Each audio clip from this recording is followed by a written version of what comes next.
Hi all, welcome to another lecture on Java programming, which is module 4 of the course EC312 Object Oriented Programming.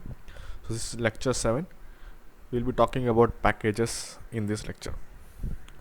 So we have seen packages, I think, in almost all the lectures, which we haven't explicitly said it is a package. It has been there in all the codes that we have looked. So packages are Java's way of grouping a variety of classes interface together, and packages act as a containers for classes. So package is something where you will having multiple classes, each class of different functionality, each class with methods and variables, and you can use each of the class in the package. So what are the benefits of using a package? The classes contained in the package of other programs can be reused. So if I am developing a program and I need to do some functionality, if that functionality is already defined in a package via a class, then I can make use of the class. In packages, classes can be unique compared with classes in other packages. That is, two class name in two different packages can have the same name. So I can define the same class name for two different classes, and they can be, if they are in two different packages, then I can use them. Packages provide a way to hide classes, thus preventing other programs or packages from accessing classes that are meant for internal use only. So it's kind of an abstraction where I can hide a class via a package. So somebody who doesn't want others to use that class can easily be hidden inside the package. Packages also provide a way of separating design and coding. So you can properly design a package with enough number of classes, and you can use only those classes which are needed in the code. So packages are classified into two. One is called as built-in. Built-in are the packages which Java provides. Other is user-defined, where the programmer can define a new package. So if you look at built-in packages, Java has the most some of the built-in packages: lang, util, io, awt, net, applet. So these are the most common built-in packages that we use in Java. So if you look at each of the package, so the lang package actually contains language support. So this is automatically included in your program. Like, you don't want to explicitly specify, okay, you are including a lang package. So it has the definitions of primitive data types like int, float, double, etc. is defined in this, and there are like math operations. You can find square root, etc. IO is another package. It contains classes for supporting input and output operations. So if you want to get an user input, if you want to put output to the console, you can use IO. There is a package called as util, which contain utility classes which implemented data structures like linked list, dictionary, and they have support for date and time operations. Now applet is a special feature in Java where you can embed your Java code with your web browser in the HTML code. So you can use applet, you can write a program for applet using the applet package. AWT is for implementing graphical user interface, and net, as its name indicates, it is for supporting network operations. So let's look at the hierarchy of packaging. So there will be a main Java package, and inside it you can have any number of sub packages. So currently I say there is one sub package of Java package, and inside each package, sub package, I will have classes. So these are all different classes. There can be n number of classes, class 1, class 2, up to n. This is a general form. So if you look at example of java.awt, so Java is the main package, and inside this package you can have AWT package, and inside AWT package you can define the classes color, graphics, image, and each of this class will have their corresponding methods and variables. So how we can use the package, or how we can import the package into a program? So there is a special keyword called as import keyword.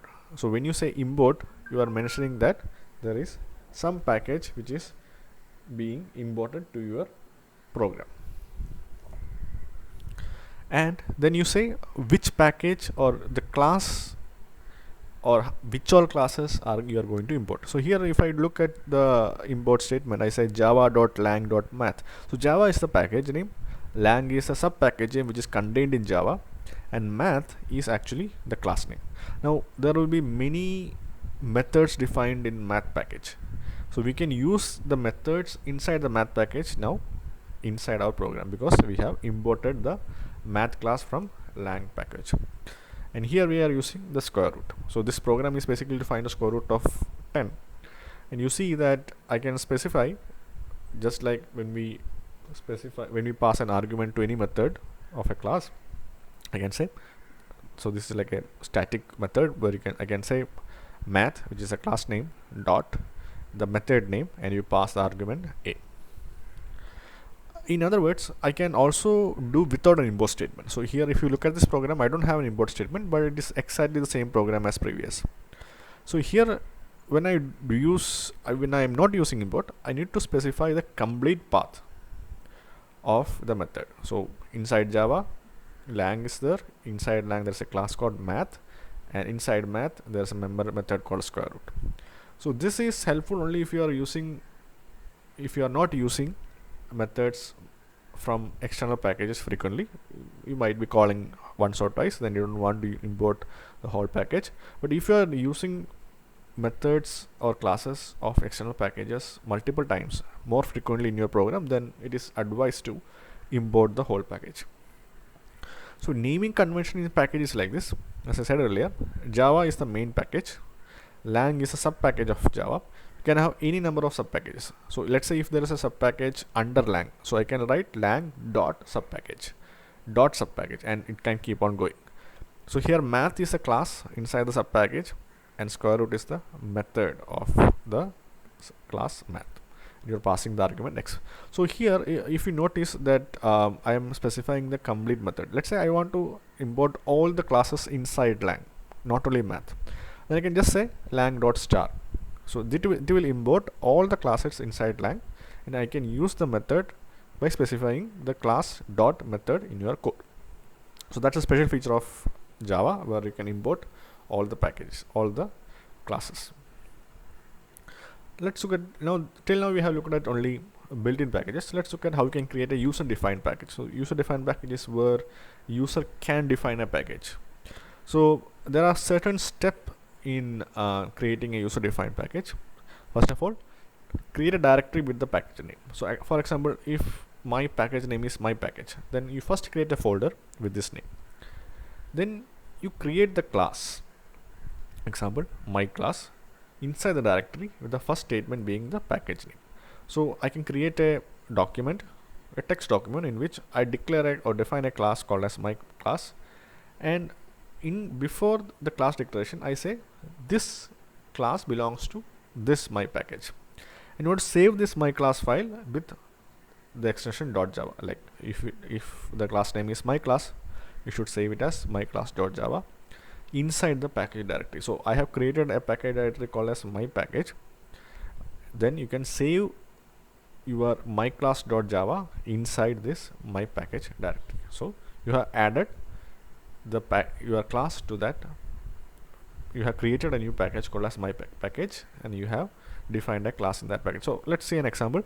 So here I say package space my package. So package is a keyword, and I say I am going to create a package called as my package, and I define class which is my class for this package, and it is basically you are have a method called as get names, which will which inputs an argument and it will print the argument.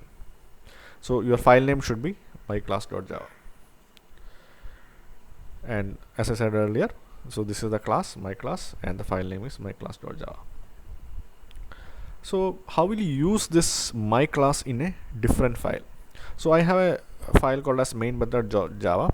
So to use this package, what I'll do is I will import this package dot the class name. So that is my class. So I say import my package dot my class, which will import this class to this Java file, and then I have declared a method called as main method, which has the static I have a class class main method, and I have a method inside it which is the main method. So inside this I will create an object of my class, and I say object dot get names, which is the method inside the class, and you pass the string which is hello to the get names method, which will print the string. So this is how you can create a package, which is this part, and now you can use the created package, which is this part. Now apart from creating a package, you should be also add classes to the existing package. So let's see how you can do that. So consider the following package in the directory p1. So p1 is a directory. I have a package p1, and I have already a class defined called as a inside the p1 package. Now let's say I want to add another class b to this package. Then what you want to do is the follows: define the class and make it public. So you define a class called as class b and make it as a public class, and place the package statement p1 before the class definition. So basically your declaration is like this: you say package p1, and then you have declared the class b, and you have done the package declaration and the class definition. Now store this as b.java file under directory p1. So this package is already under directory p1, and now you are storing this new class with the package declaration inside this directory p1 b.java. Now compile b.java file. So this compilation will give you b.class file, and it should be inside p1. So now your p1 directory will have this package p1 definition.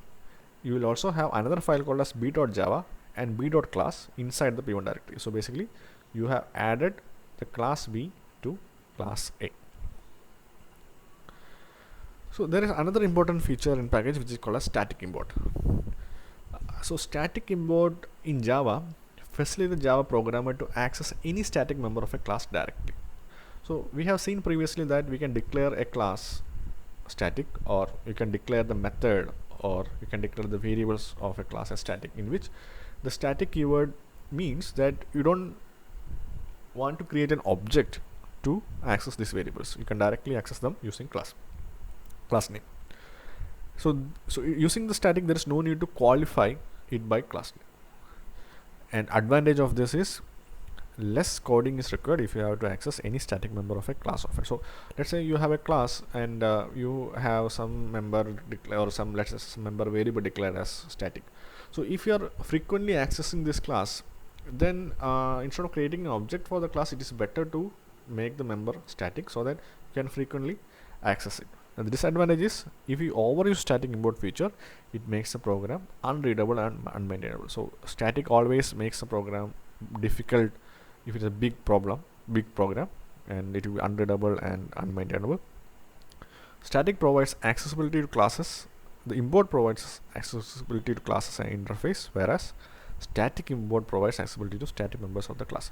So import basically is for accessing the classes and interface which doesn't have too much of methods and member variables, but static import is basically for static members of the class.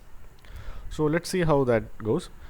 So here, if I say actually in the if I say static import static java.lang.system.star, then when I use the method of system or the class inside system, then I can just say you don't want to specify that this is from this package system. You can just specify that out.println.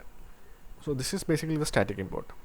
So you don't want to specifically, so we have seen the previous example that when the static keyword is not there, then I always need to specify system.out.println. Instead, if you are using a static keyword, and that is static import, then you can just say out.println, and it will do its functionality. So these are some questions. You can look it up and check your knowledge on this lecture. Thank you.